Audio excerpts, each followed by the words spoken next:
আজকে আমি তোমাদের বলবো আমরা আমাদের খাবারের ব্যবসাটা কিভাবে চালাই, কিভাবেই বা সবটা ম্যানেজ করি। তো সুপ্রভাত বন্ধুরা, আমার চ্যানেলে তোমাদের সবাইকে স্বাগত। আশা করছি তোমরা সবাই ভালো আছো, সুস্থ আছো। ভগবানের কৃপায় আমরাও ভালো আছি।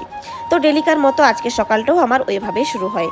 ঘুম থেকে উঠে ফ্রেশ হয়ে আমার বেডরুম ডাইনিংটা ভালো করে গুছিয়ে নিই, আর চেয়ারগুলোকে বেডের উপর তুলে দিচ্ছি, কারণ একটু পর কাজের মাসি আসবে। আর এরপর আমি চা বানিয়ে আমার জলখাবারটা খেয়ে নিই।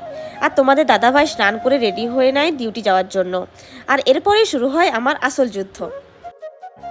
তো এরপর আমিও সকাল সকাল আমার স্নানটা সেরে নিই। আজ মাথায় জল দিইনি, কারণ 2-3 দিন ধরে আমারও শরীরটা খুব খারাপ, প্রচণ্ড ঠান্ডা লেগে গেছে। তো এরপর আমি চলে আসি রান্নাঘরে। আর রান্নাঘরে এসে দেখি রান্না প্রায় কমপ্লিট। তো দেখো, আজকের মেনুতে ছিল 5 মিশালি সবজি, কিন্দুরি আলু ভাজা, ডাল, ভাত, আর মাছ আর ডিম এখনও রান্না হয়নি।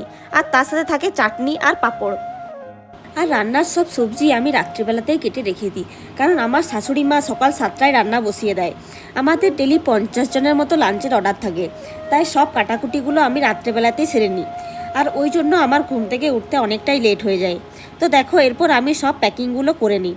অনেকগুলো অর্ডার থাকে, তাই প্যাকিং করতে অনেকটাই টাইম লেগে যায়। আর এদিকে মাছের ঝোলের জন্য মাছগুলো ভাজা হয়ে গেছে। তো এইদিকে আমার একটা পার্সেল আছে, সেটাই খুলে আমি দেখছিলাম।